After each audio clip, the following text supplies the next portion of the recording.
Hello, everyone. Thank you for joining me today. I am super appreciative that y'all came to hang out with me and to talk about some wonderful things that are going on in Spain. You know, my wild and crazy life here in Spain. As I was pretty busy this weekend, but all in all, I was happy to be sitting on my couch and doing nothing and watching trash TV. Okay. Anyways, if you don't know who I am and you're like, why is this Black woman standing here talking to me or sitting up here? Why do you see me on the screen? It's because I am Yolanda. I am locating cozy, and this is a broad chat. And on here, I talk about my life ever since I gave up my apartment in 2022, 2023, and did pet sitting full time. And then I moved to Spain a year and a half later. And I'm just talking about my life and also talking to other Black women about what they're doing and how they're doing things to bring joy in their life and bringing peace and just, you know what, not living according to what the world expects a Black woman to do. How about that? How about that?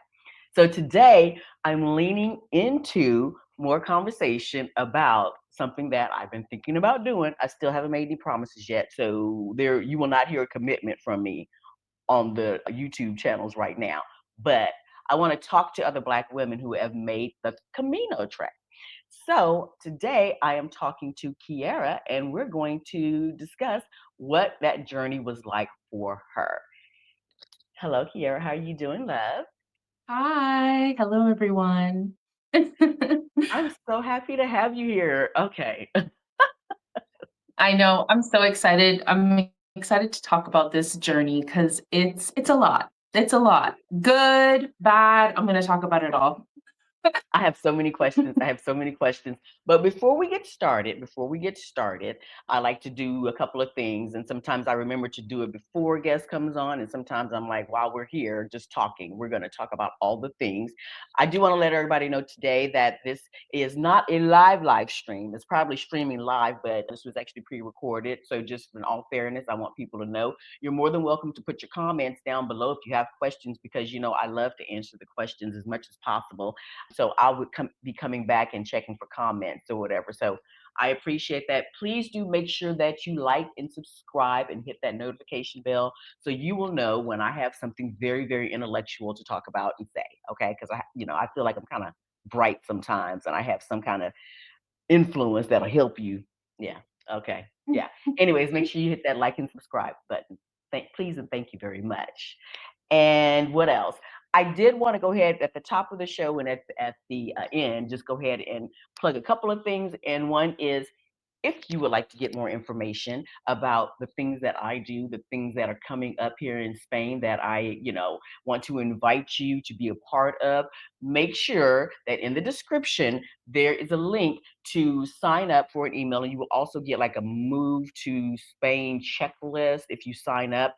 I don't do a lot of newsletters. I'm just leaning into that. So you won't be getting a lot of emails from me, but there are some things in the work right now that if you are, especially if you're a solo traveler and you're like, I can't do things by myself. You want to sign up for the newsletter, or sign up and get that information, because I will be sharing some things in the very near future that I'm working on. And also, just FYI, also in the description is the Black in Zaragoza Facebook group. So please, if you're planning on coming to Zaragoza, please do make sure that you sign up for that. There's a link. And then also, if you're considering or thinking about doing the Camino de Santiago sometime in 2026, there's a link for that information also, because I just want to make sure I'm speaking to people that are interested. Okay, girl. Now she's like, what? I haven't even given you a chance to talk yet. Okay. No, no. Honestly, I'm listening. All of these resources are very, very good to have these for people, and you're gonna need them, especially if you are interested in doing the Camino. At the end, I will actually share some resources that I personally Oh, have as well. wonderful. So yeah. Wonderful. Okay, cool, cool, cool. So before we get started, there's a question that I like to ask, and I don't know if you had time to actually, because I told you I was going to ask this question. So I don't know if you had time to, you know, what I like to know is, how are you locating your cozy? What are you doing that is just about you? Something this week that's brought you joy, that has been maybe completely selfish reasons that you were just like, you know what? I'm going to not pay attention to anybody else, and I'm just doing this just for me, just because I want a smile on my face, whether it's for the day or for 15 minutes. Please do share. Yeah, that's a very easy, simple answer. As much as I can, I always try because I'm located in Croatia, Dubrovnik to be specifically, and I'm literally living on the sea, and I'm doing a work exchange here. So it's just stunning here and it's beautiful. So one of the things that's making me really happy right now is just going to the sea every day if I can and just being at the beach, being swimming, being at the water. That's what I do. You got to send me some pictures, like some landscape pictures, so I can like insert them as we're talking about this right now. Yeah, Oh, yes. perfect. I'm like, Yes. yes. Okay. There are some perks to Perfect. actually going live, and there's also some perks to doing pre-recorded, because then you can like insert and do like I don't do major editing. I don't. It's like I'm like what you see is what you get now, but That's I can go ahead fair. and put That is some. so Yeah. fair. Editing is a lot. A lot. Yes. I love it, and then also I hate it, and sometimes like I haven't been posting on Instagram because even though I have some stuff picked out that I want to post, I'm like I don't want to. Okay, but yes, I want some pics for that. Okay, wow. Okay, so I already warned you also that I try to stay on topic, and then sometimes it doesn't work out. So I'm gonna be nosy. What are you doing in Croatia, anyways? Yeah, so a lot of my travel content revolves around doing work exchanges, living and working in other countries, and how I'm able to do it. And so basically, first started out with my platform kind of sharing that. And then it also kind of veered into like hiking content, outdoor content, Camino content. Mhm. So basically, I share this lifestyle with others on how you're able. I wouldn't say essentially travel for free, but I mean, you pretty much are because you have housing, you can get paid. Not everybody's into work exchanges, which is totally understandable, but it's for those people who are and are Mhm. looking for those alternative lifestyles outside of a traditional 9 to 5 and it's working for Okay. me. And so I actually have a Facebook group. It's called Broken Global. So you guys can join Okay, I that love Facebook that. group. And I post jobs every single day, and other businesses post in that Facebook group as well, looking for travelers. And actually, I just like a couple days ago, I reached like 17,000 in that group. So it's growing really fast. So if you guys are really wanting to find community, you will find it in that group. Wow. Okay. See, and you see my face, 'cause I'm like, because just to let everybody know, I try my best to always do like a pre-production, like conversation with somebody that's gonna, come and do, especially if they're doing a live. I like to try to have a conversation beforehand to make sure that we're in sync and we understand, and I'm kind of focusing on what their life is about. We didn't talk about that part. I was like, okay, wait a minute, you got a whole Facebook. Okay, so little gems are being dropped right now, and I'm about to There's go join. actually a few things that I was like, maybe I should have told her about this, but I'm like, you know what? When we get into the interview, I'm sure you'll be like, oh my gosh, this girl did not tell me all of this, which I will. There's going to be more. Okay, There's that's fine. This is gonna be great. Oh my gosh, yes, this is there's gonna going be to be great. more. Okay, but I'm like, okay, I'm trying to do, because usually I try to like just type out my notes, and then but I don't want to. Yeah. Anyways, I'm doing my ugly. What I say is I have the handwriting of a serial killer. But so right now I'm actually like writing everything down. I'm like, oh, that's some ugly ass handwriting, but I got it. Okay. Oh my Well, this is goodness. great. Okay. So you're in Croatia right now. Let me just give people that don't know what I'm talking about. I had this wild idea that I think next year, and sometime next year in like the spring, I think I would like to do the Camino de Santiago. Now, I'm not doing 500 miles. I think initially when I interviewed a young lady, Amanda, last week. And first of all, everybody, I want you to know, I don't know everything. And I said a lot of stuff that was wrong last week. So just FYI, like I said, I think I said that the trek was like 1,100 miles. It's not. It's 500 miles from the France point to the actual. Is it Santiago de Compostela? Yep. I can never say Yep. that To word. the to the church. Yep. Yeah, to the church. Okay. Yes. Yeah, but it's 500 miles. And I was like, yeah, that's 1,100 miles. And it's like, no, it's not. It's 500 miles. If somebody's doing a more slow paced walk or slow paced experience, it can go like, what, 5 to 8 weeks, if you're just doing a very slow journey and really enjoying the nature. But a lot of people get it done in like a month. Okay. So Mhm. just FYI, as I'm talking again to Kiera today, there's some things that I said last week that were wrong. Okay, completely wrong, and I acknowledge that. And what I'm learning as I'm speaking with the Black women, because that's my goal, is to share more experiences or share the journey of Black women that have done it. I will be like, oh, I said it wrong last week, so I'm just acknowledging now. Okay.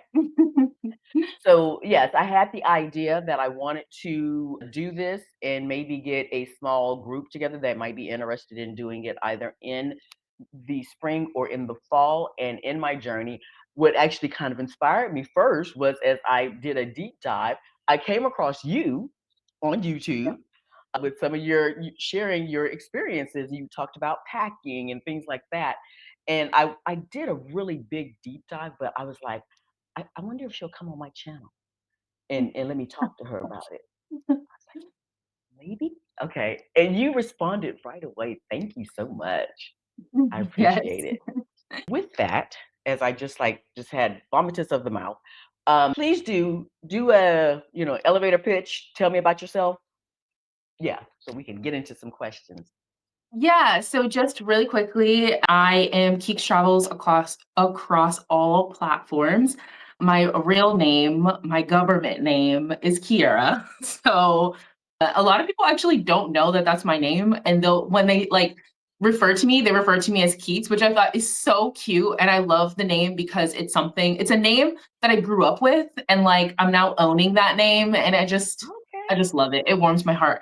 I was But thinking yeah, so Kiki. basically. I was like, Kiki, Yes, Kiki. Okay. Kiki. Yeah. Yes, and my mom calls me Kiki, and, like, my grandmother calls me Keeks, and I just love it, and I think it's, like, such a, like, um, homely name, and it reminds me of, like, my childhood, and that's the reason for Keeks. I love that. I But, love that. basically, I started my journey as a travel content creator when I left the military. I left back in December, was it June of 2021, I believe? I can't remember. I think it was June 2021. When I transitioned out of the military, I had started my own business as a virtual assistant, and I was basically just traveling on my own, Hmm. traveling anywhere that I could. And I was, working on my own online. And then that transitioned into me learning about work exchanges. And so I actually had my first work exchange, but working as a waitress and housekeeping in New Zealand. They gave me housing. Obviously, I was like hired. I had a working holiday visa. And back then I was like, you know what? Is this life something that I could do, like working in different countries? Because I love traveling and I also love slow travel. Slow travel is my jam. I don't like Hmm. fast travel. I try to avoid it. I want to stay in countries longer, hence why I'm here in Croatia working. Um, so basically, anyways, fast forward about a year, almost about a year later, I decided I wanted to document my travels, and I did, which was the best decision of my life. It literally changed the trajectory of my life. And I started filming my travels or posting my travels on TikTok specifically. Okay. And by, I would say it took me about a good like 4 or 3 months when I reached 10,000 followers. And then I was Okay. like, "Oh my gosh, like this is so crazy. Like people are really like, loving what I do. They love the content that I'm posting." And then fast forward, I would say like another like 6 more months, I had surpassed at least about a year later, I had surpassed over like 60,000 followers. Then I Okay, I'm decided. gonna find out your formula because I was just talking to my daughter about. Okay, there are so many different, like, oh, she got to come back because we got to talk about this. We got to talk about the work. Yeah. Okay. Woo. Yes, we Okay. have a We got a lot to cover, child. We got She'll a be a lot. returning guest, y'all. Just FYI, she'll be a returning guest. Okay. And I'm like, so girl. fast forward, I did the Camino.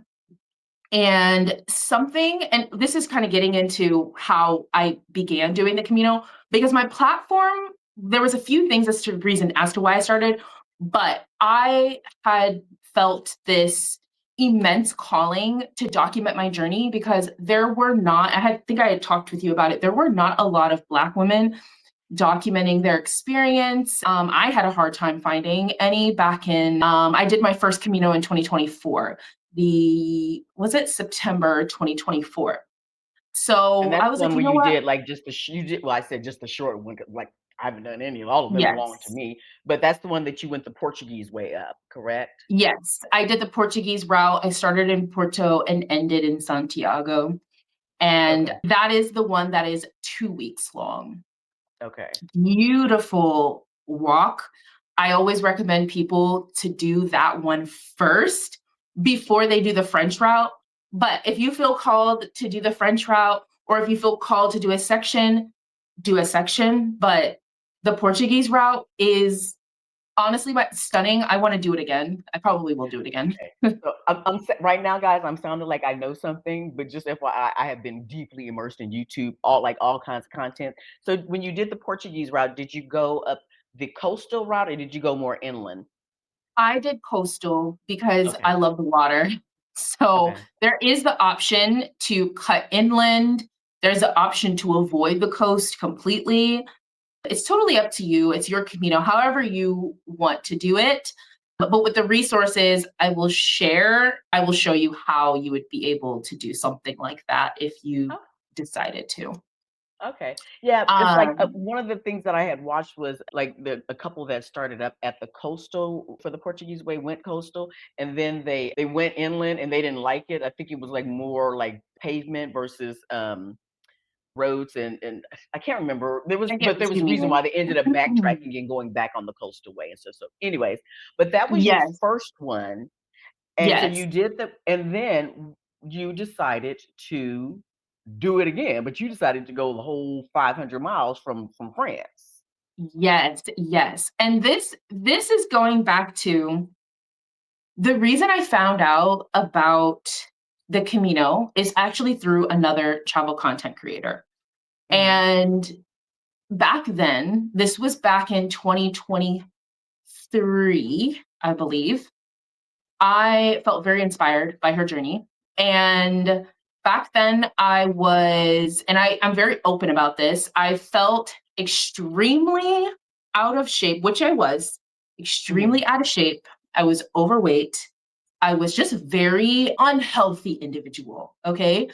I'm still like on my own, like, weight loss journey, also trying to get like really healthy. I'm still working on that, but it was back in 2023 where I realized, holy crap, I need to change something about my life now. Like back then in 2023, I had went on a sunrise hike in Guatemala, which I had made a story time about this back then when it happened.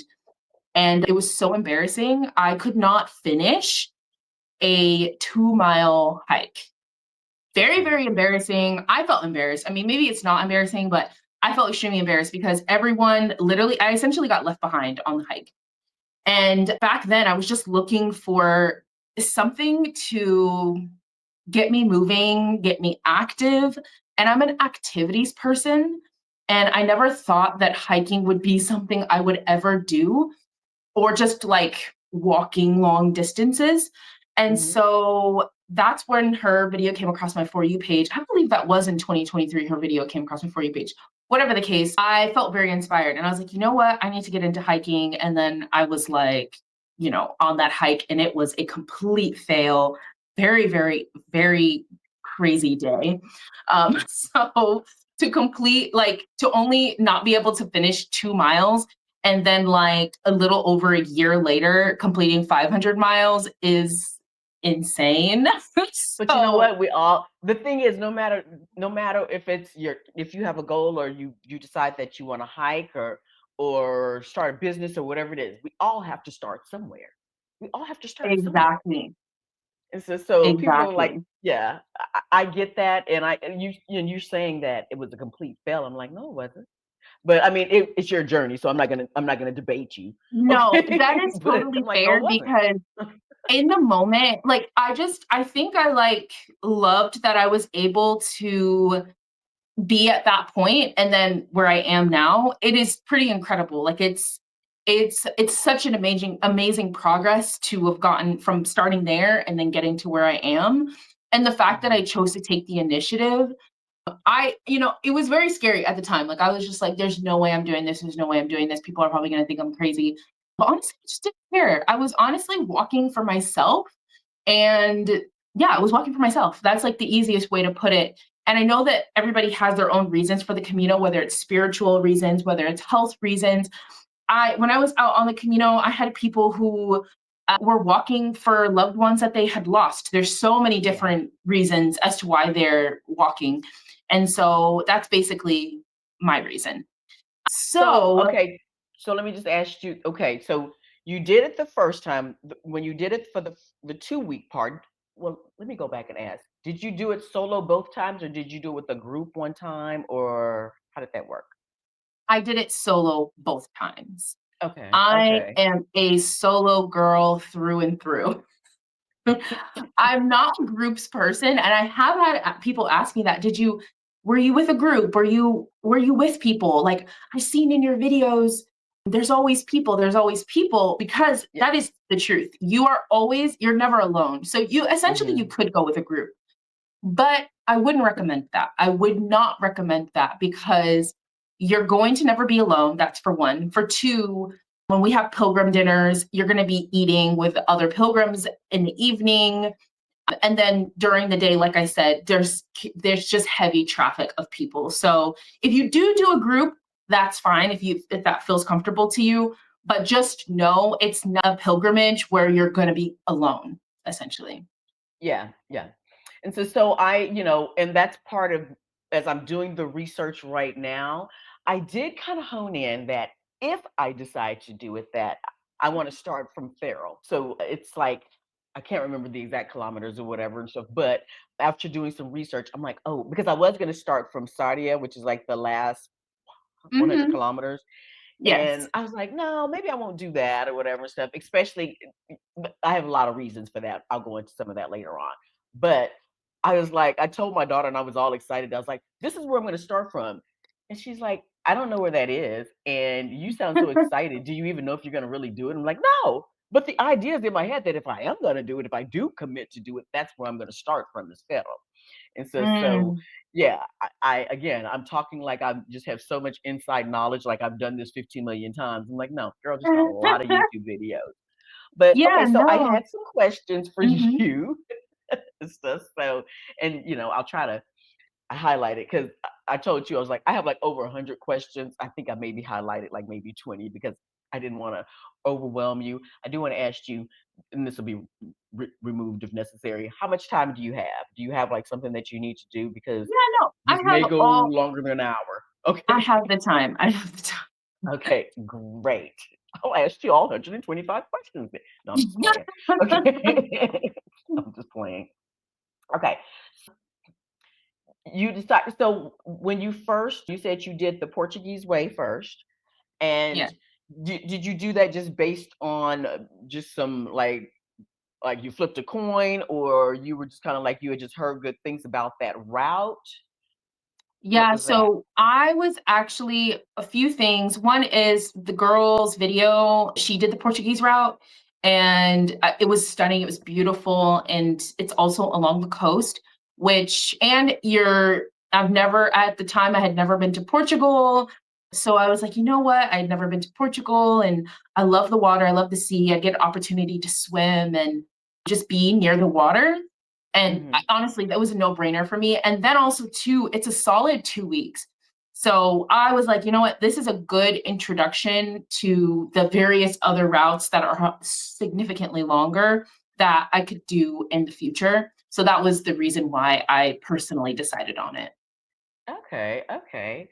And you said that it was really beautiful. Do you start? Okay, so I know that there's a Madrid route, but the thing is, like some people like start out like in the tourist area of Madrid and then they have to go up to the original starting point, so to speak. So in Porto, did you start the route in the middle of Porto? Is there like a suburb start point, or how does that work? Where's the Yeah, origination so point? in Porto, you're actually starting at the church at Say Cathedral.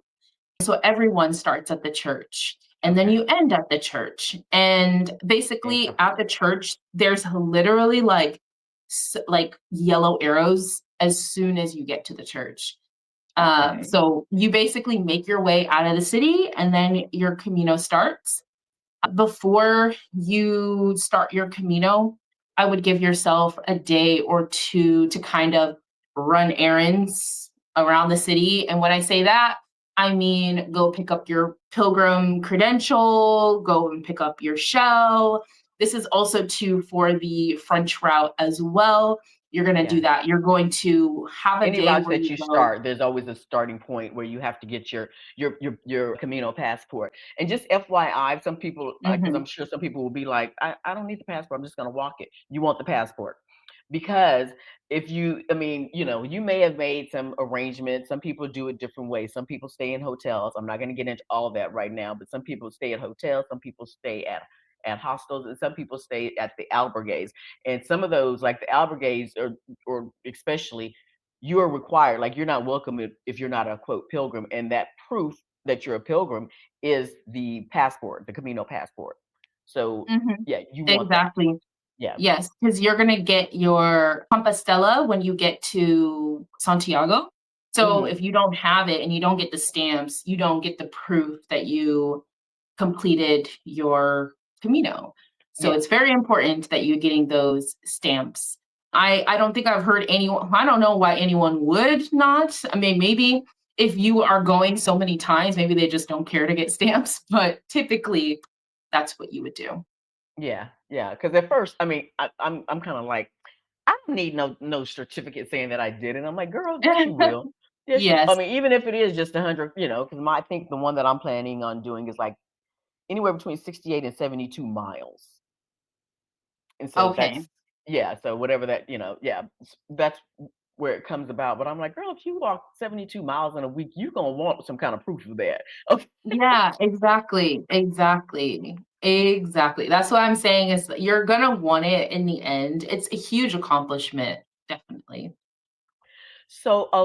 Okay, so I'm gonna right now I'm just still on your first route, and we'll switch it up and go in between. But on your first route, what was maybe the most memorable and the most challenging part of that route? Yes. Okay, so before I can get into that, I do want to share that so remember how I said I think I did tell you this. In 2024, I was the only travel content creator on TikTok that was posting about the Camino. Hmm. So when I got into Portugal, I posted my first video, and actually, was it my first or my second? It was my first or my second, and that video blew up. And I was like, okay, we're getting into the swing of things, right? I had posted like a couple videos. I'm like, okay, they know I'm here.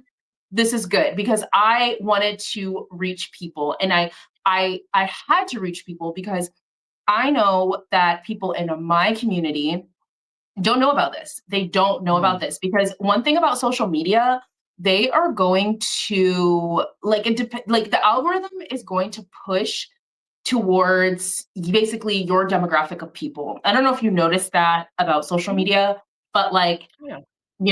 our counterparts, social media is going to look vastly different than what we see on our screens. And so Hmm. I just thought it was very, very important for me to document this from the very, very beginning until the very, very end. And I'm so glad that I'm I not on did. TikTok, and now I feel like I need to get on there. So because You have it to, well, here, you, well, one, since I'm here, I'm like I'm talking about this. But you were the only black woman that I found on YouTube. I mean, and of course, you don't have as much content on YouTube yes, as you have on TikTok, apparently. But yeah, I'm like, I was as soon as I saw you, I was like, oh, a black woman. yes, And I there's really not did a try lot to of find us. more. I mean, and I'm sure I've talked to within my communities, especially here in Spain, living in Spain. I have definitely talked to, and that's I'll be interviewing more women that have done it, but they didn't do any kind of social media, which it's for their whatever the reason. Maybe some people, I had one woman that I did ask to come on. I know she had done it. She's like, I don't want to do any social media. That's great. I Mhm. just want to talk to women that have done it, and if and when I do it, I will be like all the camera will be all up in my face. I know this now, okay? The camera will Yes. be in my face if I do this. 55-year-old black woman going 70 something miles. I will be recording this. This will be posted Yes. to social media. Okay. Yes. I totally believe if you should definitely post about it because there is a very small demographic of us that are posting about it. Now there are Black women who Yeah. are doing the Camino. Yeah. I met have I met one? I didn't meet one this year. I didn't meet one this year, but I did meet one last year, but in Santiago after I had completed the Camino. So Hmm. we're out there, but we're sprinkled around. We're sprinkled Yeah. around. Yeah. But basically, okay, so I wanted to get into like the memorable parts and then also to the most difficult, which you Okay. asked. So in terms of the memorable, so it's gonna be a few things. So for me, because like I said, I was documenting the whole journey at that time, because my videos blew up, what I mean blew up, at that during that Camino, which was only 2 weeks, I had reached 100,000 followers. Like that is like over 30, 40,000 people had followed me just for the Camino, Oh which was wow. so Okay. incredible. And on top of that, I was inspiring so many people, and that was memorable for me. I will never forget that Yeah. moment, the support, the women who were like, I had no idea about this, that they wanted to do it, that they were also too on their own personal health journey, that it was just so many like stories and support.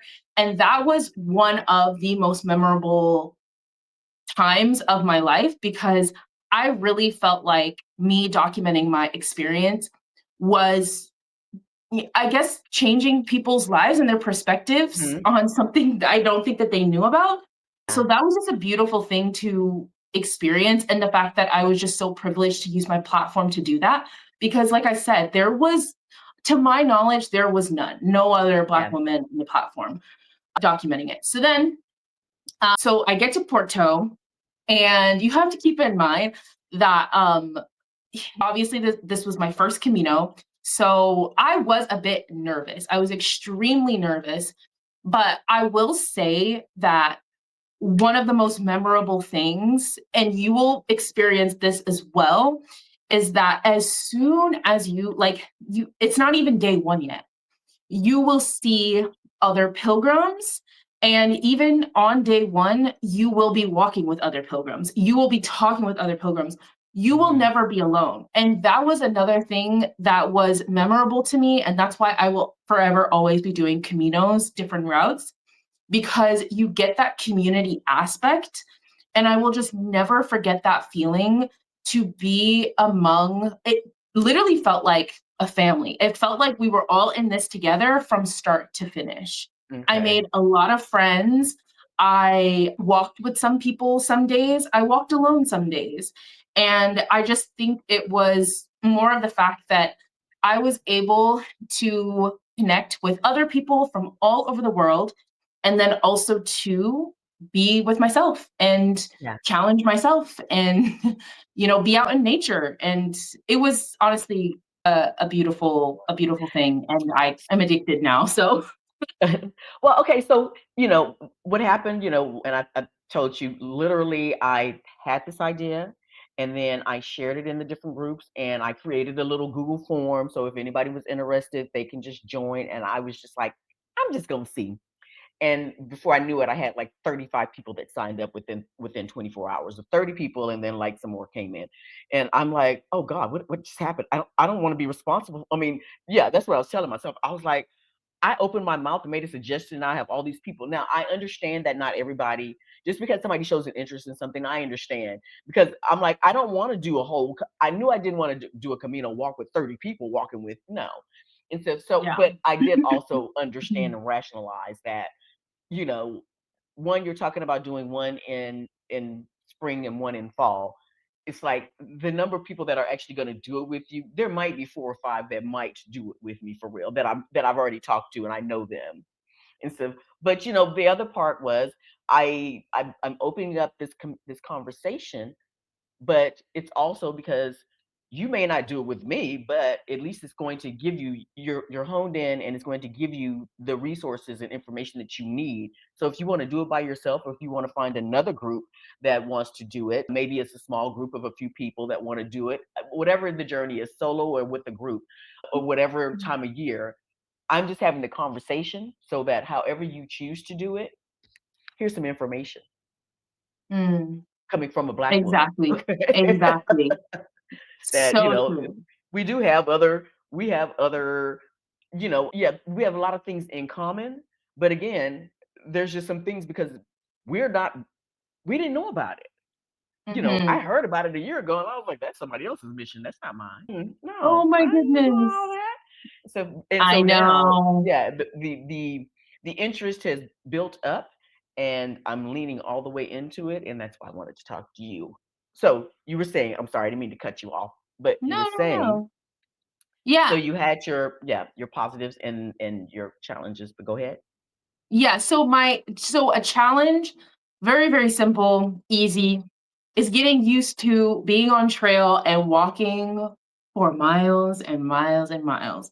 That was a challenge. That was definitely a challenge to get into the routine and flow of walking a long distance like that. I had my ups and downs, okay? And in the French route, it was this time around because I just completed it like 2 months ago. I had some rough times, like some times where I was just like, I don't know what I'm doing. I cannot do this. It was hard. It was definitely hard. The Portuguese You went route, through the I didn't have Pyrenees, that. right? You said what now? You went through the Pyrenees Mountains? Yes. See, that scares me. It was That's not my it was a mission. lot. Okay. It was a lot. I had the thing is the challenge for me is the physical part. That is very, very difficult, especially on the French route. Oh, yeah. So that's basically the challenge is you got to get accustomed to walking day in and day out for 500 plus miles. And that's if you decide you want to go to Finisterre, which is the end of the world, Oh yeah. Okay. which So is you another passed through 100. Compostela. Yeah, yeah, you do. And that's also a coastal walk. I do want to do Finisterre maybe next year. I don't know. We'll see. But and that's if you do decide to do that. It's another 3-4 days journey. Okay. But were there any like big, I guess, challenges as far as the Porto way? So the physical, just getting acclimated to the walking, and then I mean, to be honest, I know that like looking back, I'm like, were there any challenges? Because I just had a good time. I had a good time. I think I like looking back, I'm like, the only thing would have been just like physical for me because I Okay. made like so many friends and like I was walking with people and like I don't know, I just had a good time. Every day was a good time. So I don't know, like, I mean, yeah, there might have been like, there was one day I actually almost cried, or did I cry? There was one day I did cry, and it was because I walked very, very long that day. But other than that, the Portuguese route, no like major challenges but the French route, You did 500 miles. Oh my that God. was that tested everything in me. It tested everything in me.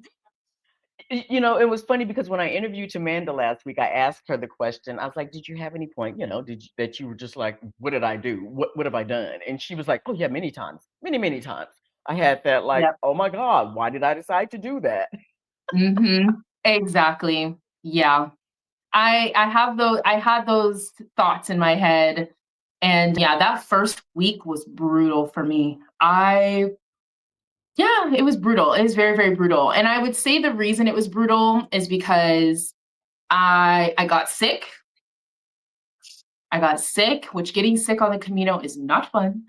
Food Um, poisoning, cold, what was it it? was a cold. It was like a random cold that came about. Okay. Terrible. I had to stay in like a guest house for like a day or two. Like, no, there was a town that I had to stay in for like a day or two. Terrible. Like I didn't even post anything online. I was feeling so sick. And then the next challenge was my knees gave out. I was like, wait, hold on a second. I got knee problems now. What is going on? So See, yeah. yeah, that's my I got some torn Yes. meniscus, surgeries and yeah, and I had Yes. some plasma injections in my knees, and I'm like, I like my knees, and I'm like, girl, why you want to use them like that then? Okay. Yes. I had to learn very quickly because at first I was like one of those girls, like, I don't need walking poles. I don't need them. I don't need them. Just because I was like, I did the Portuguese route, no walking poles. Why would I need walking poles for this route? No, no, no. No, my knee gave out and it was so bad. I had to stay behind an extra day.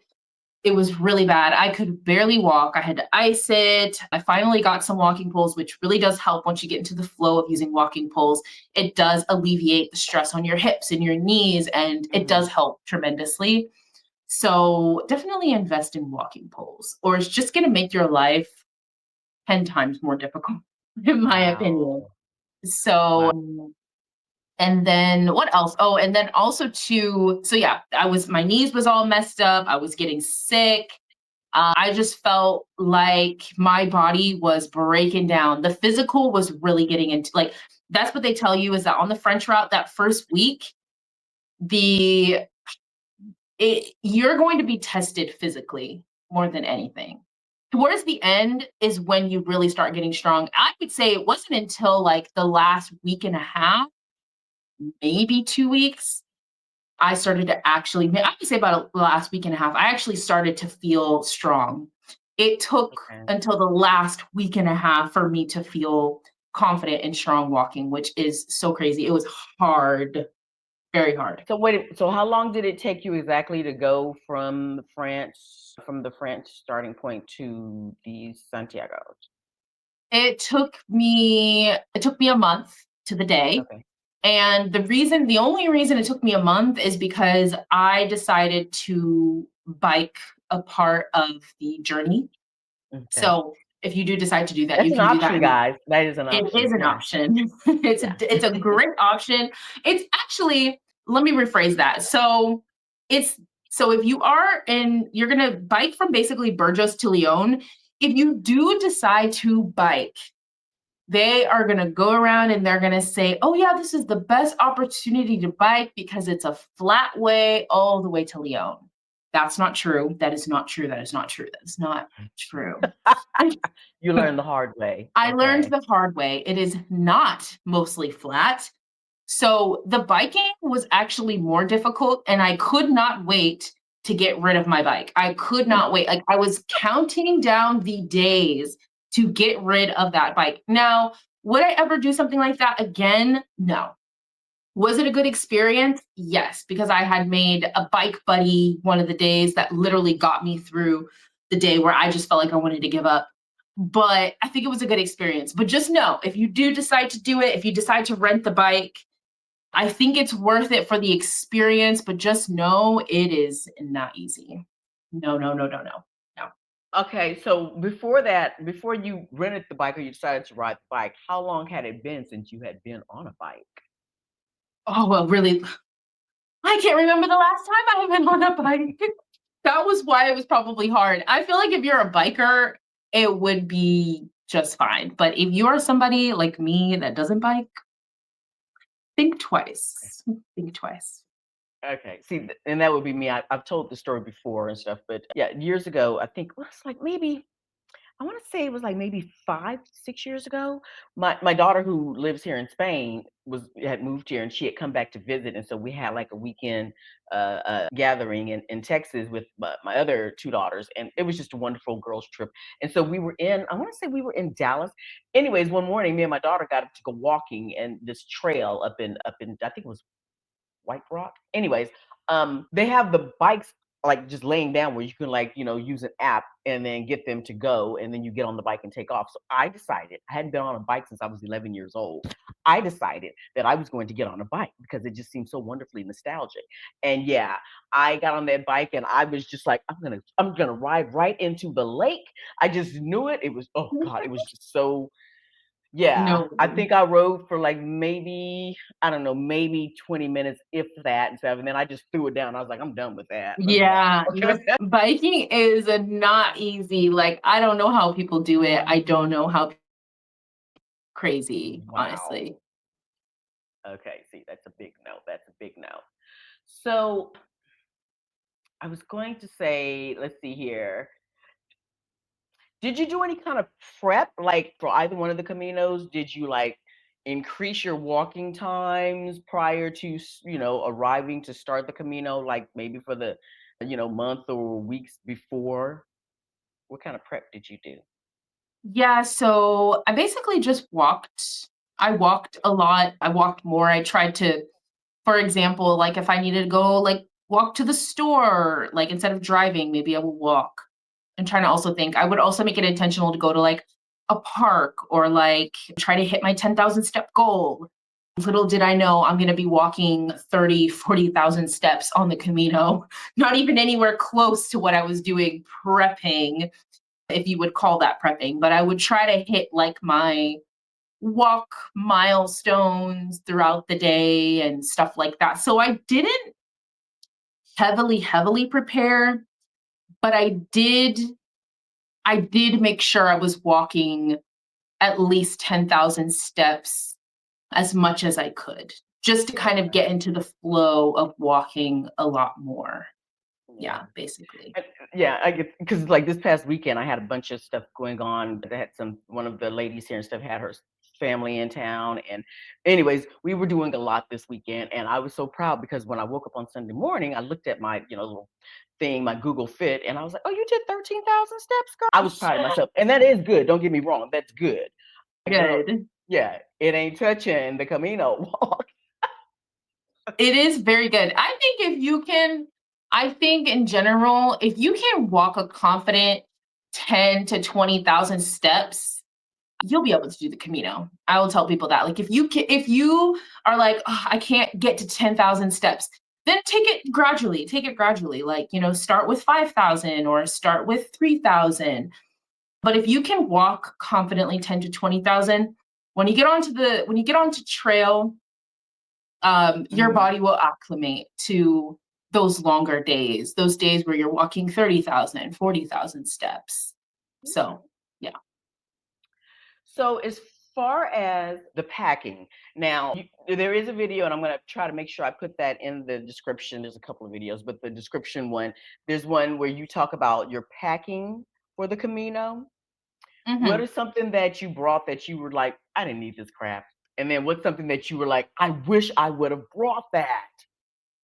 Yeah, so in terms of the my first Camino, my pack, I purchased a cheap backpack.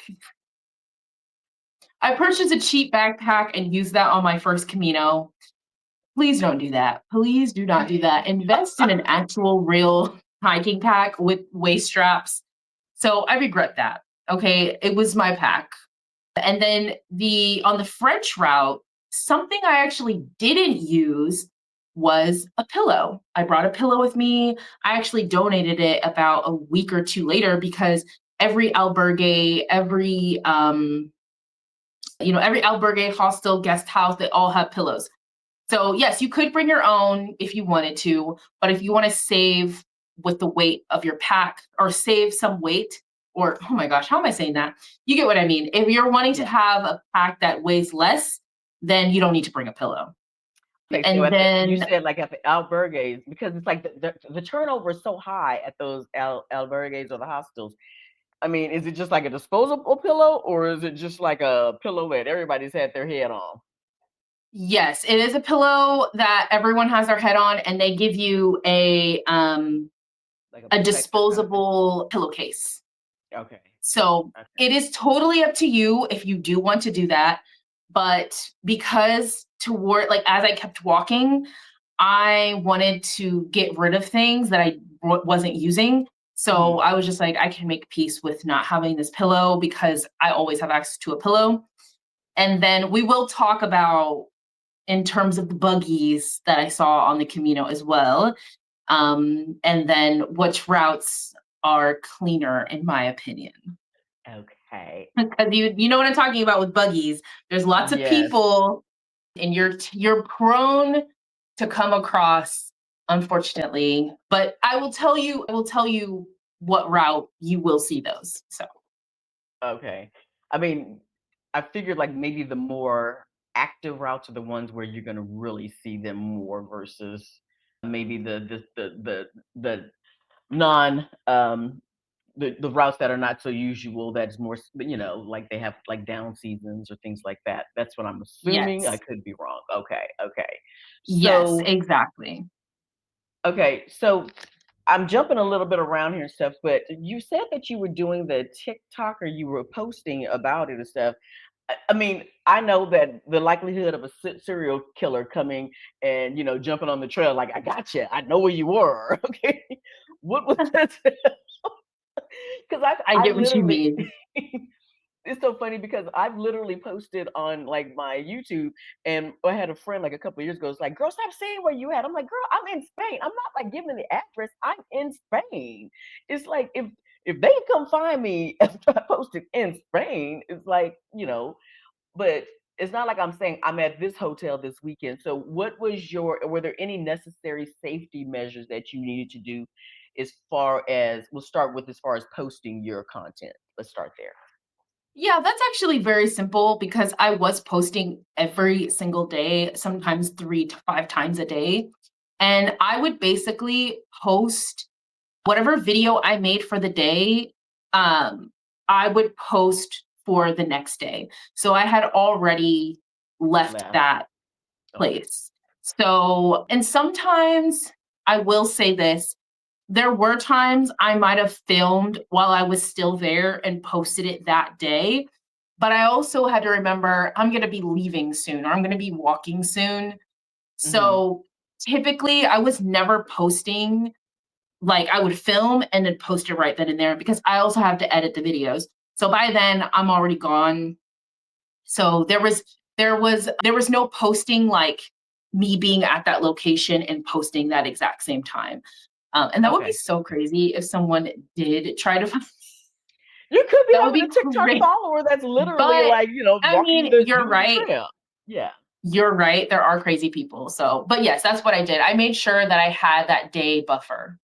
Okay. And not saying that somebody that did happen to, it could be somebody that you may be inspired to walk the trail and they're like, "Oh my God, Keeks is on the trail right now. Let's go jump Yes. with her." And they just That might want to be on your actually video happened to posing. me on the French route. That happened to me a few times. There were people who recognized me because I was You the also only posting black on the girl French route. posting. Exactly. And that was another thing too. I was like the only black person on the trail to my knowledge. I don't remember even seeing any black people on the trail.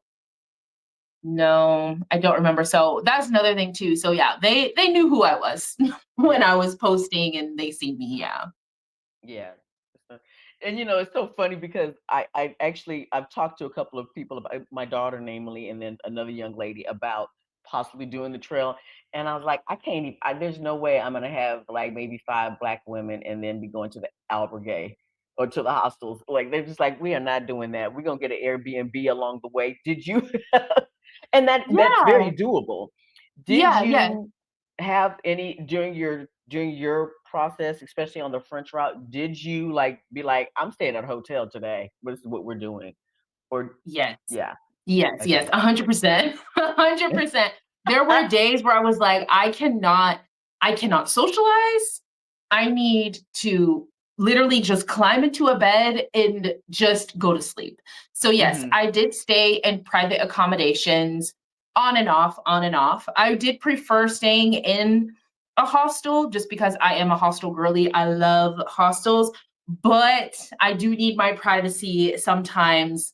So there were some days I did do private accommodations, which are pretty affordable. Whether you're going to do a private accommodation in Portugal, whether you decide to do it on the French route, The private accommodations range from anywhere from 30 euros to 50 euros a night. Pretty Hmm. affordable. And you might even, like on the Portuguese route, I did notice that the accommodation was a little bit even cheaper. You could probably even get private accommodation even cheaper than 30 euros. That's also a possibility as well. So I think it just depends. But the albergues are ranging, or like the albergues and the hostels are ranging anywhere from like, I think the lowest I've seen is maybe like 10 euros to like 20 euros, 25 euros Yeah. a night. And then you also have the donativo, like albergues, which are basically donation based. So you can Hmm. go and stay there and you can donate whatever you can afford. Yeah. So if And you're those on a the bit of a donativos budget, are usually like by run by like churches or something like that, if I'm not mhm, mistaken. Yeah. Okay. All right. yes. Yes, those are run by the Okay. churches. And you just basically donate what you can. And it's kind of like an honor system. Hmm. Donate and then keep it moving and support, Okay. the fact that they are taking care of you. And everyone that is staff in the albergues, they are not being paid. So keep that in mind as well. These are volunteers. And it's just amazing what they do. They literally take care of us. They make sure that these albergues and these hostels are clean. They make sure that we're safe and all the things. So, yeah. Okay, another safety question I had was because one of my language exchange partners, she just did it for the second time, but she did like maybe a 5 day, 5 or 7 day route. And she was sharing with me that after she finished this second time doing it, she did it for the first time like 15 years ago with her son, which she said was the most beautiful, wonderful experience. And her son still to this day, 15 years later, says that was one of the best trips I've ever had.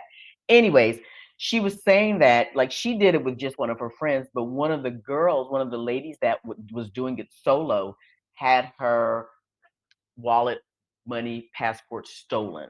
So as a solo traveler, how did you safeguard, like especially staying in the albergues or staying in a communal area? How did you safeguard your stuff? Like your passport, your Yeah. money? Yeah. So I guess it depends on where you're staying. It depends. There is a possibility that some hostels could have like lockers where you could put personal items inside of. Hmm. But generally, what I did was anything that was personal to me, I would keep on me. So, like, for example, if I was going out to dinner with some friends or something, I would bring like my camera equipment. Like I had like a little bag. I would bring like my camera and obviously like my wallet, my passport, like the essentials, my money and my phone, and that was pretty much it. Like I would always have it on me like if I was going somewhere. Plus I would use my camera to film around me as Hmm. well. And then like my other items, because it was just my bag with just clothes. I Yeah. didn't care to leave it there, to be honest.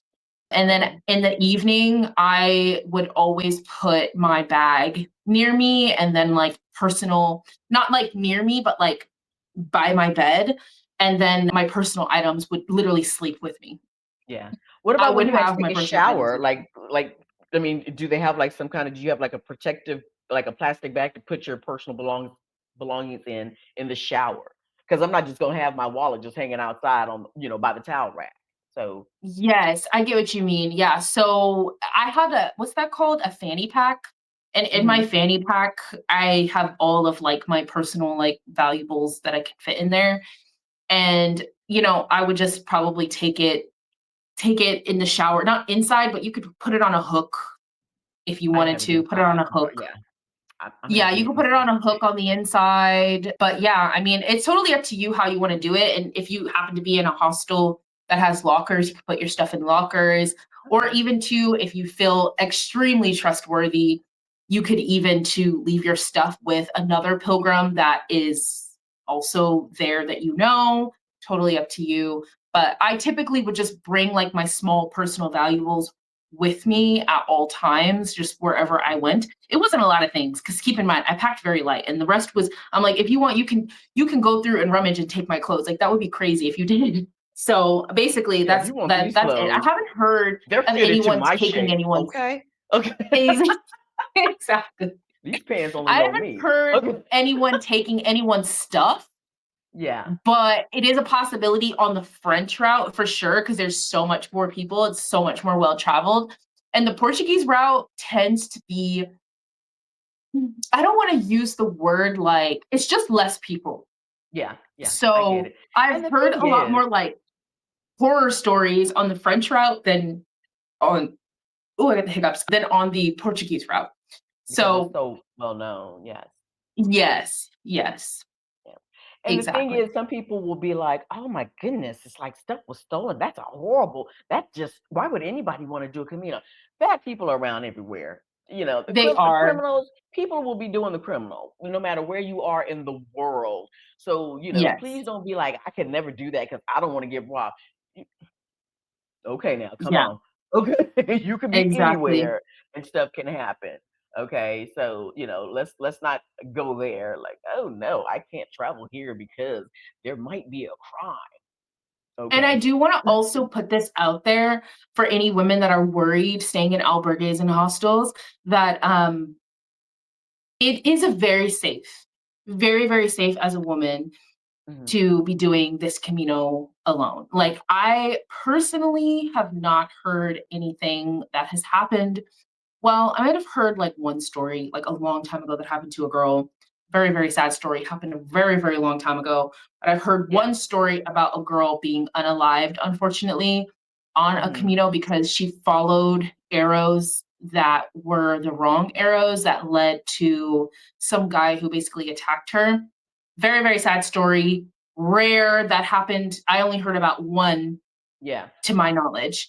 But regardless, very, very safe to be alone doing this. There's nothing going to happen to you at all. And that's coming from somebody who is a scaredy cat The about everything. likelihood, yeah. The likelihood of something happening you is like, yeah, it's more likely in the US than along the Camino. Let's be real. Yes, Okay. yes, Let's be real. yes. So okay, okay. So now, a couple of things I feel like has not been addressed in some of the stuff that I've seen, as far as women and their taking care of like the monthly cycles and things like that on such a trek. What I mean, I've heard of, and if you don't like this conversation, you shouldn't be watching my channel anyways. I've heard about the Diva Cup. I don't know, like, I mean, or I'm way past that, thank goodness. Hey, but what does that is there accommodations in I mean, I guess at the stores you get what you need, or how does that work for you? Yeah, so I am not a Diva Cup girly at Okay. all.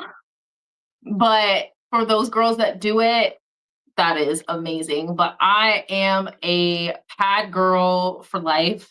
I've always Okay. been that way. And what I do, this is a simple way to put it.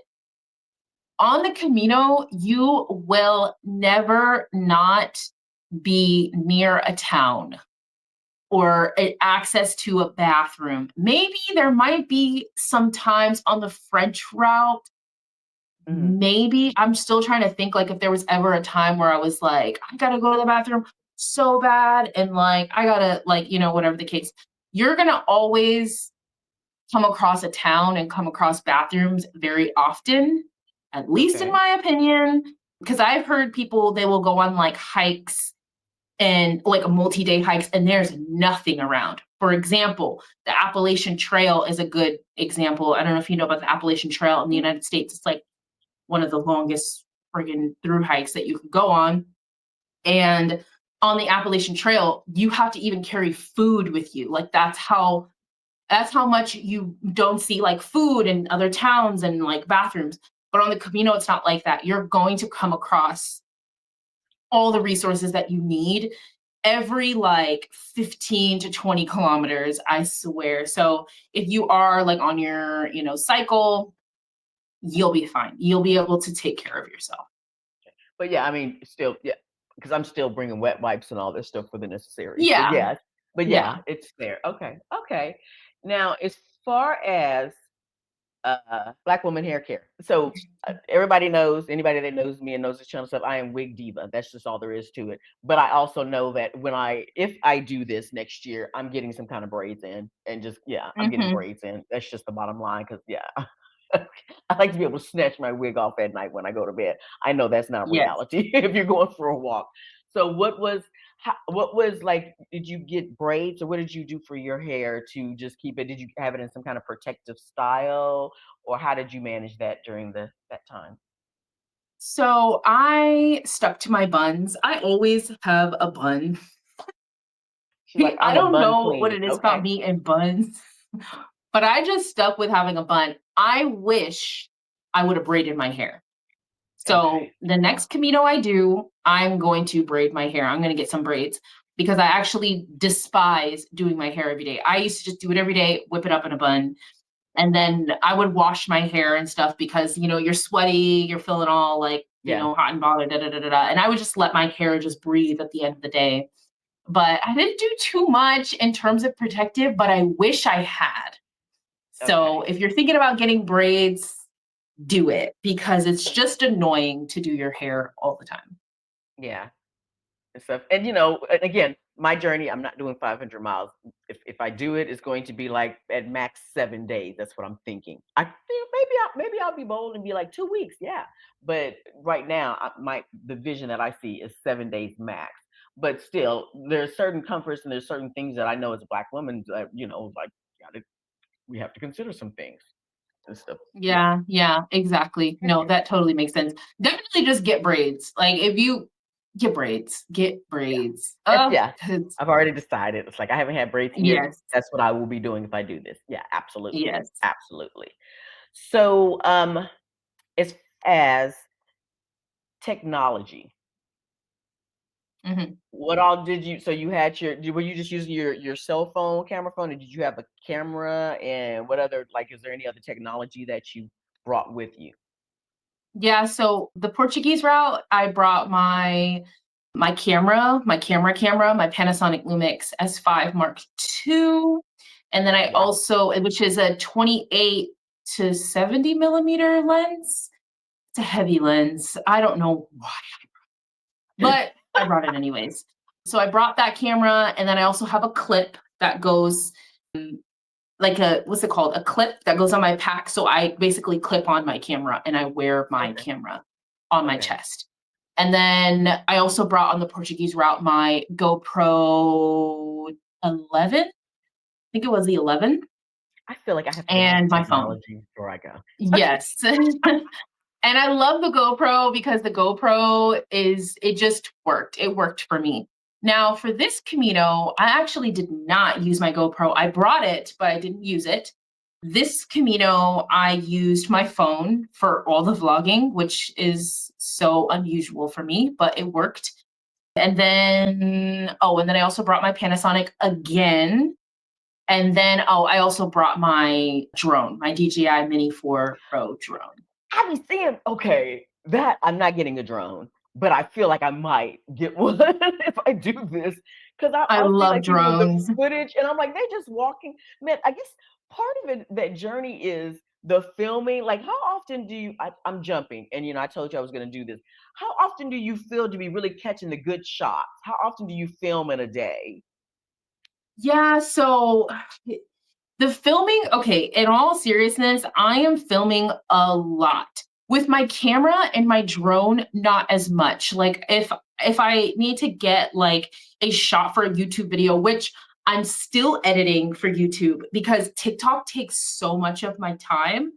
I really just want to like my goal is to really start posting more on YouTube, and I will be posting a post Camino recap type video very very soon, and that will have the footage that from the French route. I post so much. Like I was posting 3 to 5 times a day. It was so insane with my phone and with my GoPro. But yeah, no, I will try to film with my camera and with the drone at least 1 or 2 pieces of footage every day, depending on, how I'm feeling. Okay. Wow. Yeah, see, that's probably why I don't have 100,000 followers because I don't commit like that. I'm not there. Okay. I'm like It was 3 to too 5 much. It times a was day. too much. Yeah, Wow. 3 to 5 times a day. It was actually so crazy. Like, it made me like, oh, I was so tired. I don't know how I did it. Like, I think back, And I'm like, how the heck was I able to pull that? Like, it was actually insane. So, but then when you're like actually using like the drone, or you're using like you're filming yourself just walking, so you're walking and it's like, oh, I'm just walking and la la la la la, and then you have to come back and run back and get the camera. Yes, Okay. too much, too much. Yes, Yeah, or yes. if you have the drone, it's Essentially. like, it's like people. I've seen people, and I know that there's a way to edit out, like you actually like doing the drone thing and stuff. But I'm like, it just looks so cool just to see that, you're clearly like there's a drone, and it does, but it looks like you're just walking, and I'm like, Mhm. how are they doing the maneuvers? Yeah, yeah, Yeah, it's because on the drone, there's a on the DJI drone, there's a what's that called? A follow feature. So the drone just follows you. You can oh, enable it to follow you easy and it records. Yeah. okay, see, okay, I'm having FOMO. Let me stop because I'm like, girl, you do not need a drone. I'm like, yes, you do. Honestly, Yes. I think having a drone, I think eventually you'll want one. I think eventually you will. Maybe when you get to a point where you're like, dang, like for me, it was like, there's so much beautiful scenery. I'd love to capture this. And I can't capture this with just my camera. Like I need a drone. And so then that's when I was like, I'm gonna get a drone, Okay. basically. Okay. I'm gonna talk to you about that later. Because I'm like, I want more details. Okay, as far as daily cost, did you have a budget for, you this was a month long. Like, was there a different budget for the 2-week Portuguese way versus the 500-mile 1 month journey? What did that look like for you? As far as, Yeah, or did you so even with the budget? You were like, Portuguese, girl, I'm just doing it. yeah, I did like set aside some money for both of the routes. However, I'm a cheap girl. So I was like, I'm going to stick between 10 to like 30 euros a night.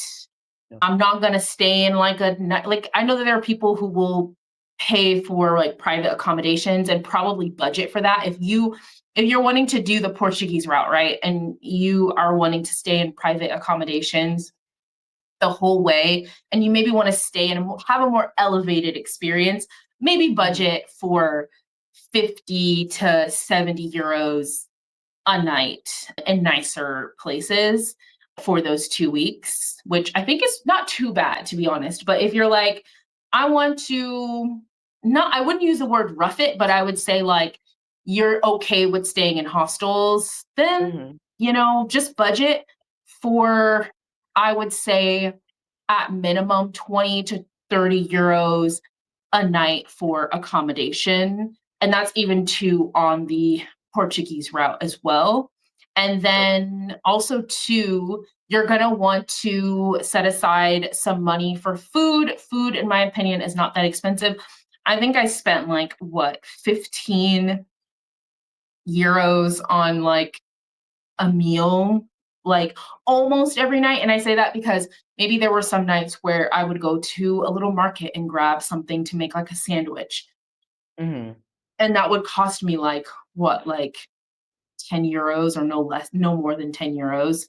And then I also always was buying water. I always bought water. I don't like to carry water bottles. That's just my preference. So I just bought water and would drink out of new water bottles every day. I know somebody's probably going to be watching like, girl, that's so crazy, but I don't like carrying Mind water your business. bottles. So yes, Yeah, mind your business. I don't like Got it carrying was them her because they're journey. heavy. Water is heavy. Yeah. Um, So you didn't so have yeah. like a water bladder thing that they have, the little flat thing? Okay, okay. Mm, I've heard about mm. those and stuff. I'm like, okay. And they just like suck, have the straw coming from the backpack and they just suck on the water. Yeah, no. I liked those things because I'm like, how are those getting cleaned properly? And especially during the Camino, I just feel like how those things are getting cleaned. No, no, no, I couldn't. But that's just my preference. No. Everybody has their own thing. Everybody has their own thing. Okay. I'm trying to see like what other questions did I want to ask you. It's like there's so much, but I'm like, ah, Okay. I'm going to. Oh, did you? I have to ask this, and then I'm going to share some of my own little idiosyncrasies and stuff. But like animals, insects, snakes. Um, I say bears, monkeys, gorillas. I don't know. Lions, tigers, and bears. I don't know anything. What? Okay. Yeah, so there's no like animals. And when I say animals, I'm talking about lions, tigers, and bears. There's none of Wild that. animals. Yeah. Well, You're gonna one see guy had stray footage. cats. Okay, one guy. I'm sorry, I had to say this because I saw one guy. He had footage. It cut off. So I mean, but there's like a cow came after him or a bull came after him and stuff. And he was like, "Oh Oh, crap!" Like he was like, "Oh, look at the beautiful cows and stuff." And then one bull was like, "What you doing?" And yeah, it yes. came. Yeah, he was in the There field too. is cows and bulls. Usually you'll see like farmers ushering them around.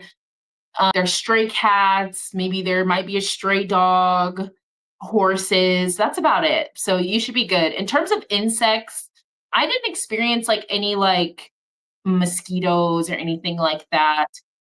Oh, but also too, going back to the buggies, the Portuguese route, I didn't see any bed bugs, but on the French route, I did. And to my surprise, or to anyone's surprise, it was in a private accommodation. I actually saw a bed What? bug. Okay.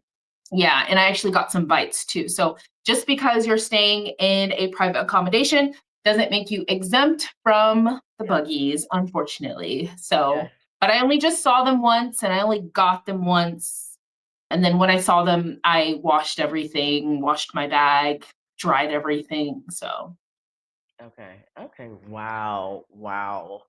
Ugh. Okay. So here's mine, and you can tell me like if like, girl, you fine, but I have my concerns about doing this journey are one, my knees is, yeah, because I said I've had some issues and I've had some. I paid to to get them fixed, non-surgical. So I had like the plasma injections a couple of years ago, and I that was like the biggest blessing for me. It was just been wonderful. But like just this weekend, I kind of tripped a little bit. We were walking back to my place, and I tripped a little bit. I didn't fall, thank goodness and stuff. But then this morning when I was walking, I felt my knees. I just felt like the pressure on my knees, and I was like, "Girl, and you're talking about doing 70 something miles? Oh no." mm, So that's a concern. The blisters, did you experience any blisters on the feet, especially with the month-long journey? yeah. So with the knees, you need walking poles. So if you're Okay. going to I'm commit doing to that. doing this, start practicing with walking poles because it will save you. And then with blisters, I didn't get any. So Okay. I So you don't had some know good why. shoes. It could be the shoes. So I will actually go over the shoes that I had. So my first Camino, I had the Asics Gel 1130s. And I believe, because I didn't have any fancy socks, I just had regular socks. Mhm. I believe the reason I didn't get blisters is because with those Asics, the fabric on the top of the Asics is like it's got holes in it. So it's a bit Mhm. breathable. So I think my feet were getting a lot of like ventilation and like airing out. So Mhm. that's a possibility why I didn't get any. And then on this route, I didn't get any. I wore wool socks, so my feet were very dry. And I wear the Ultra Lone Peak Nines. Do I recommend those shoes to anyone? No. Please do not buy those. I know I've said it here, but please don't buy those. If you're gonna buy shoes, probably buy some Hokas. I hear nothing but great things about I've heard of Hokas. They're those. very cushiony. You said what now? I just said I just kind of heard about that name in passing over the past couple of weeks. Yes, yes, they're very good shoes. The Ultras and the Asics were not cushiony shoes. So I recommend shoes with cushion. That's like the consensus. Whatever shoe that is for you, get some shoes with cushion. Do not, under any circumstances, bring or wear hiking boots. You will not need them. Okay. Just wear regular running shoes that are cushiony and light. You do not Okay. need hiking boots. Please don't wear hiking boots. You will injure yourself and you will cause blisters. Don't do it. Do not Wow. do it. Y'all Yeah. hear that? Okay. Yes. Yeah. Okay. Okay. Wow. Okay. So here's my other big thing, because I know that all trails basically lead to the Santiago Compostela. De Yeah. Compostela, is that what? Yeah. Yeah. Santiago de Okay. Compostela. I see that bridge at Puerto Marin that you have to Okay. walk across, and then you go up the stair. You go up like going up the stairs is fine. I think they said it's like 46 steps or something like that. But it's walking that bridge going into Puerto Marin Mhm. that I have a major fear of heights. And I'm like, I would have to be walking down the middle of the road, and just the cars would just have to go around me, because I'm not walking on the edge of the walkway there on those bridges. And I Oh, believe I get that. what you mean. So I what think was I that? remember that. It's actually Hmm. not as it doesn't look as scary. I think on video it might look scary. It looks But when scary you're as actually hell. there, it's not that bad. Okay, I I have a think it healthy looks fear I think of. on video, like, now that I'm thinking about it, I think on video it might look worse than what it is in person. Yeah. Okay. Yeah, But, like, yeah. I would be like, I I need to promise make sure I'm you. crossing that bridge at, like, a certain time of day where there's no cars coming, because I need to walk down the middle, not on the side. No, because One there's a lady. bridge that's even like that's actually a legit scare. And that is on day one on the Portuguese route, which I had no idea about. There's this bridge that you have to go across, and it's a how do I explain it? The bridge it's got holes in the Is it like wooden like on slats? the walkway, and so you're literally like looking down at the water. Oh, Like, see, it's hell very no. uncomfortable, very unsettling. Now that is scary. I thought I was very uncomfortable on there, and I literally was like asking other pilgrims, do we really have to walk on this? And they were like, yeah, but it's not too much further. And I was freaking out actually because I was not prepared for that wonky. Woo! I don't know how to Uh, explain the it. trip is Like, canceled. The trip is canceled. I'm not doing it. That's okay. Never mind. yes, Mm-mm. I Nope. was not Okay. prepared for that. I don't know how to explain it. I got a video of it. I'll have to look for it, but I got a video of it and I was I'm going on your freaking out because TikTok I was like, tomorrow. what is this? Yeah, it was bad. Yeah. And Oh that my was on day gosh. one. Yeah. Yeah, see, I would have just turned right around. This past weekend, just yesterday, here I live in Zaragoza, and there's a Sunday flea market that happens and stuff. And so me and two friends decided to go check it out for the first time, which it wasn't good at all. But anyways, I didn't know, because I've crossed. They have the Ebro River here, and there's a bunch of bridges that you can cross to get to the other side. I've never had any problems because they're so well built and beautiful, and there's cement or whatever. So I've never had any concerns. I didn't know that to walk across the bridge yesterday to get over to the flea market, I was going to have to. It was like wooden slats, but they were very enclosed in. But just the fact that they Hmm. were wooden, I was like, oh, I don't know about this. Oh And I had to, no. yeah, I was just breathing. Like, my friends that were with me and stuff, they were like, you okay? I'm like, no, I'm not okay. Oh my goodness. I was like Wooden slats breathing. is scary. Yes. I agree. So, oh, girl. Okay. So, okay. Well, I'm still considering, but I'm going to believe what you're saying, that that's not as bad as the Portuguese way bridge. And yeah, then I'll never do the one coming from Porto. Never. Okay. Never, never, never, never. So, oh, wow. So I've asked you so many questions, and you've shared so much information, and thank you so much. What are some things that you wanted to like touch on that maybe I forgot to ask about? Yeah, I would love to know. I know you're going to share some of the Facebook groups or some of the groups that you or resources, but are there any things that I'm sure I have so many questions, but are there some things that maybe I haven't touched on that you wanted to share? Yeah, I guess I think I kind of want to talk about how the Camino, when you're going to hear this a lot, but the Camino will provide. And you're going to hear that a lot and a lot and a lot. And you're like, what does that Okay. mean? What does that mean?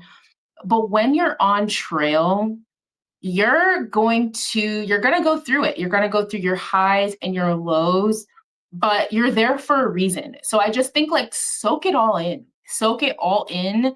Soak in the whole experience, And also be very open minded. You're going to be seeing people from all over the world, and be open to community, be open to sharing stories. You're going to meet people, and I don't know if it's just me, but people on the Camino, both Caminos, would open up to me. So like that could happen to you where people are wanting to open up to you, they're wanting to talk with you. You're going to have those experiences. And I do um, think it's a good idea to kind of let go of, you know, everything that's going on in your real life and just really be there and be present with yourself and with the people. It's a very different experience, and until you're there, you'll know what I'm talking about. Like it is different. Like there's no words can describe the type of experience you're going to have and the type of exchanges you're going to have with total strangers that are going to be these amazing you're going to build these amazing relationships for the rest of your life potentially. Not everyone's going to make a lifelong friend, Yeah. but you Yeah. most likely will. Okay. Wow. Okay. And what are some Mhm. of well, let me just go back before I go to that part. Because again, I don't know what my journey looks like for next year, but my personality clearly, I'm like, you need a hug. Come here. Come here. Let me give you a Yeah. hug. That's just my personality and stuff. And then also there are times when again, I don't want to talk to anybody. I just want to breathe in. Oh, back up. So when you were walking, you had your time by yourself. Did you download podcasts? Were you listening to music? What were you doing? Or were some people said, like I brought music, but then I never actually listened to the music because I was just kind of like, just going down. So what was your, I guess, main source of entertainment as you were solo walking? Yeah. Yeah, on the Portuguese route, I would sometimes listen to music, but on the Portuguese route, I found myself mainly not listening to anything, just walking in silence. I know that's Okay. kind of crazy. Some people are like, girl, what? But I did. There were some time, actually, a lot of the time on the Portuguese route, I would just walk in silence, or I would be talking with other people. Yeah. I've So heard that. basically a mix of music, talking with people, and walking in silence. And then for the French route, we did a 180 because I had music, I was listening to podcasts, I had stuff downloaded. I would walk in silence depending on, how I was feeling. I would be talking with people. But I think the French route, because it was so physically demanding, I needed something to distract me from the hard days that I was having. So I feel like I listened to a lot more things when I was on the French route. Okay. Okay. It's amazing. That's just amazing. I was talking to one of my best friends this weekend, and I thought I had already told her, or maybe she had already seen my Facebook post about, if anybody's interested in doing this Camino. So as I was telling her that about my interview with Tamanda last week, and that my goal was to interview, more Black women that have done the journey, and I was telling her about what you said about taking the bike for that first part on the first, and one of the parts coming Mhm. from France. And she was like, "Wait a minute, what are you talking about? She took a bike for how long?" And I said, "Well, no, she took a bike for, like a part of the 500 miles, and then she walked the other part." She was like, "Who walked 500 miles?" It was so funny. Dear friend, if you're watching this, I'm talking about you, girl. Okay, I'm not gonna put you on blast, but I didn't realize that she hadn't heard anything about, this whole topic, and so she was like, "Who the hell is walking 500 miles? What are you talking about?" The shock I and know. awe. So much happening. Honestly, I don't blame her. 500 miles is so insane. It is. Yeah, I think back and I'm like, how did I do Yeah. it? Oh my And goodness. the thing is, there's so many routes, especially through Spain. I didn't realize that there was so many route options. Like there's a route coming from Zaragoza where I am. I'm not doing that, but there's a route to the coast, like from Zaragoza. Mm, There's one that leads up from that they tell you that leads up from Seville, and I was like, uh-huh, yes, yeah. I was like, oh, yes, one from Lisbon. I was like, yeah, yep. I'm not doing that, but it's good to know. But yeah, so there's all kinds of wonderful routes and everything. But again, my mission is just to let me get the 72 miles in. That's it. That's all I need. Yes, yes. You'll enjoy it either way. Doesn't matter where you start, you will Yeah, enjoy it. it's an accomplishment. It's an accomplishment, and yeah, Mhm. it's just next level. And I hope this encourages, other Black women to do, yeah, to do the 500. Yeah, to do the whole route with the 500 miles. That is amazing. That is so cool. But whatever your journey is, do it. Just Yep. get information and go for it. Yeah. So what are some of the places that you were saying about, as far as some of the resources or sites or platforms, or what were you about to share? Yeah, so in terms of like applications, so you need to have 2 apps in order to know what route you're taking, all the albergues, all the water stations, all the food places, all the restaurants, literally everything will be on these 2 apps that you will reference constantly. And that is Camino Ninja Oh, and okay. also Wise Pilgrim app.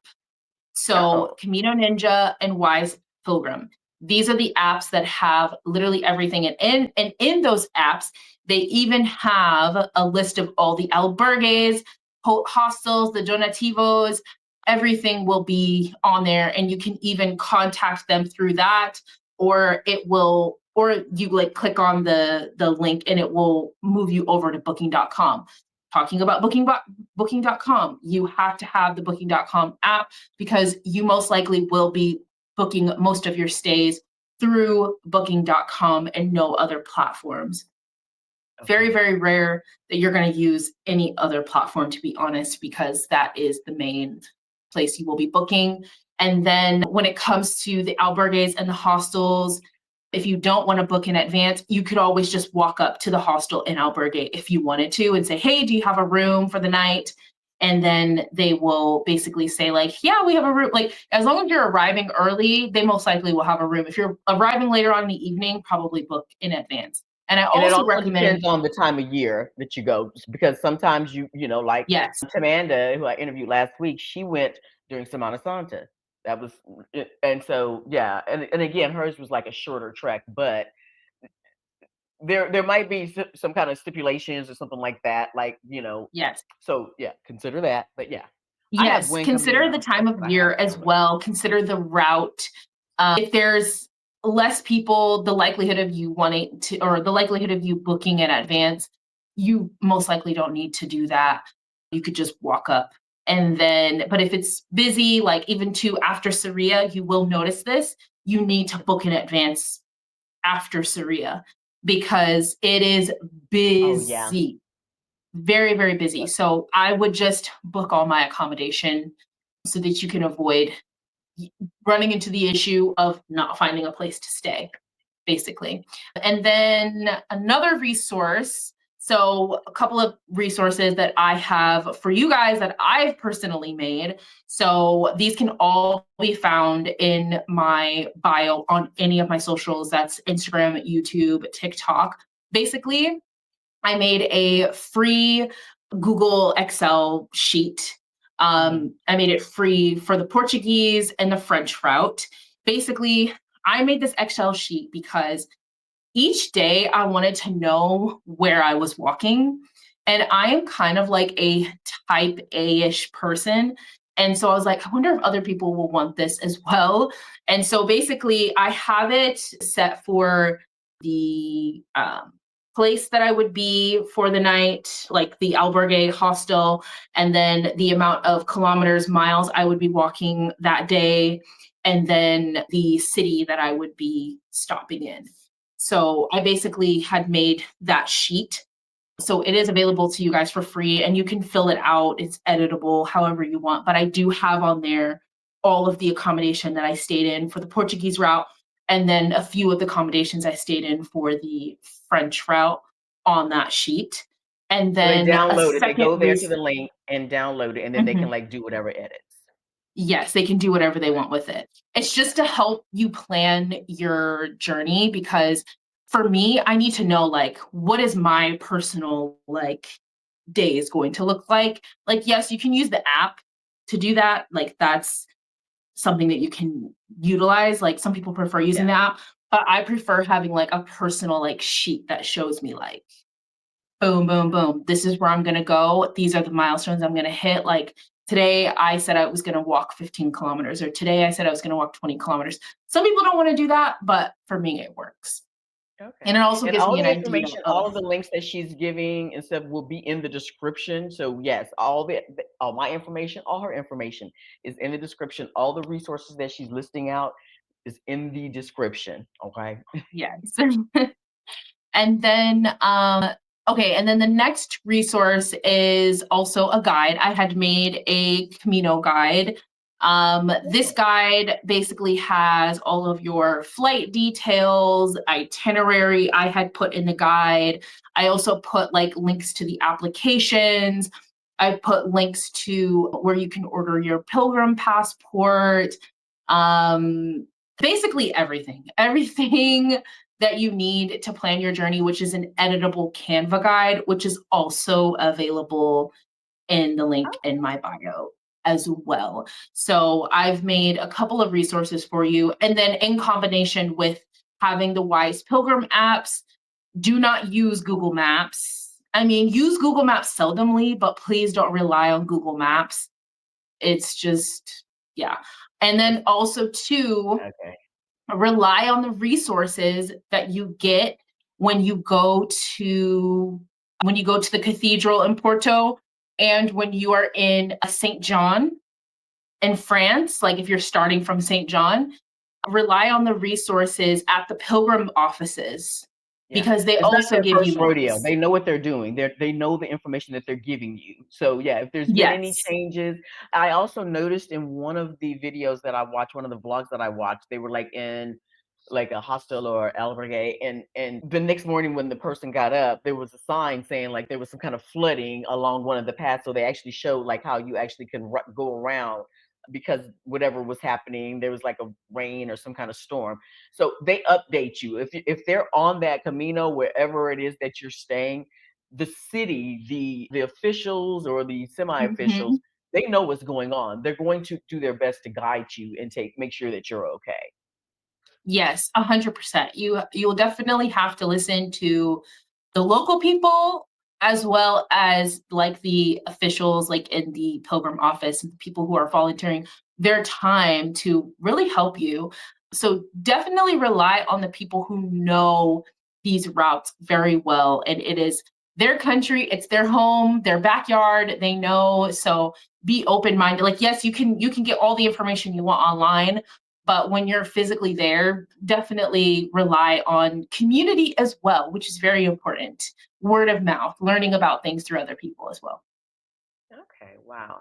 One last question I want to ask, 'cause I'm sure somebody's going to wonder this. I've lived in Spain. I don't speak a little, well, I don't speak Spanish good. Were there any challenges with communication one-on-one? I know that along the way you probably met many people like the pilgrims that, maybe spoke more English, but in the actual villages, what kind of challenges did you experience there with the locals and maybe, getting food, getting your basics, checking into hotels or albergues? Yeah, so in Portugal, I do not know how to speak any Portuguese. Like, I did like basic phrases like greetings and things like Mhm. that. Got So yeah, it was it Yeah. it was not the best, but I did meet, people that I spoke with in English. There were some people who didn't. So if I didn't, I use a Google Translate when I'm traveling. But this year, I was using my Spanish a lot more this year. I was a lot more confident. Like, I was speaking Spanish so much more. I will say. I'm not fluent or anything, but I Yeah. would try to have broken conversations, and I would order my food in Spanish. I would be greeting in Spanish. I would try to ask the questions that I could to people in Spanish. So I really tried. And then if I couldn't, obviously Google Translate. Yeah. Yeah. I was just off topic really fast this weekend when I said I went to the flea market with two friends, and they were trying to like, haggle, negotiate with somebody. They were trying to buy some pots or whatever. And the guy had set a price and everything, and they were like trying to like, go down a little bit. And so I said it in Spanish, and I was like, y cinco. And they were like, no, no, no. And I was like, okay, okay. And I was like, are you negotiating in Spanish? What is happening here? Yes. Oh my goodness. Oh Yeah, my they goodness. looked at me and said, "What is he saying?" And I'm like, "Oh, you want me to translate? Get out here." Oh my goodness. Okay, well, this has been such a blessing. I thank you so much. And again, I'm literally because I have like my little topic cheat sheet of other topics and who I want to maybe come on and talk. And I'm like, girl, I already have you down for somewhere in the next within the next 12 months. You're gonna be back on here at least twice. But Yeah. thank you so much. This has been amazing. So insightful. Yes, no, I Seriously. enjoyed this so much. Thank you so much for reaching out to me. I was so excited when you reached out to me. I was like, "Ah, I need to get back to her as soon as possible." And I'm just, yeah, I'm glad that I'm here and I'm able to share my story, and hopefully some other people are really inspired to do the Camino because it's honestly life-changing. It's truly life-changing. That's not even an exaggeration. Wow. I'm excited. Sometimes, yes. It's like at the end of like when I talk about it now, at the very end, it's like I'm either in that mindset of we're doing it, or I'm like, fuck that. I ain't doing nothing. No, I'm not doing that. Okay. Not doing it. So yeah, we'll see. But again, as I come down to making my final decision, I still want to embrace and just encourage other women to think outside the box and make their own decisions, not go by the status quo of what other people expect a Yeah. black woman to be doing. So I'm so proud of you, and I cannot wait to hear more about your journey and about your whole journey. Make sure that you do like and subscribe and hit that notification bell. Again, all the resources if you want to get signed up for the any of my content or get alerts about any upcoming journeys that I have here in Spain, make sure that you do sign up below. Utilize the resources. Follow Key, excuse me, not Kiki. Follow Kiera on Keeks Travels on all the social media platforms because I'm definitely about to binge watch all your content on TikTok. I'm about to go hard on there. I'm I hope serious. you I hope you join TikTok too. I really would love that. I think you'll love it. I think Yeah, you will people have love it been over trying to get there. me to get on there for a while and stuff because I have a lot I've created. I'm so proud of the content that I've created on Instagram just because I create my own because I know my own little weird Mhm. personality. But I'm like, girl, just take that and start posting that. Just start there. Post, yeah, stuff. But yes. Anyways, thank you very much and you take care. Bye, y'all. Bye, everyone.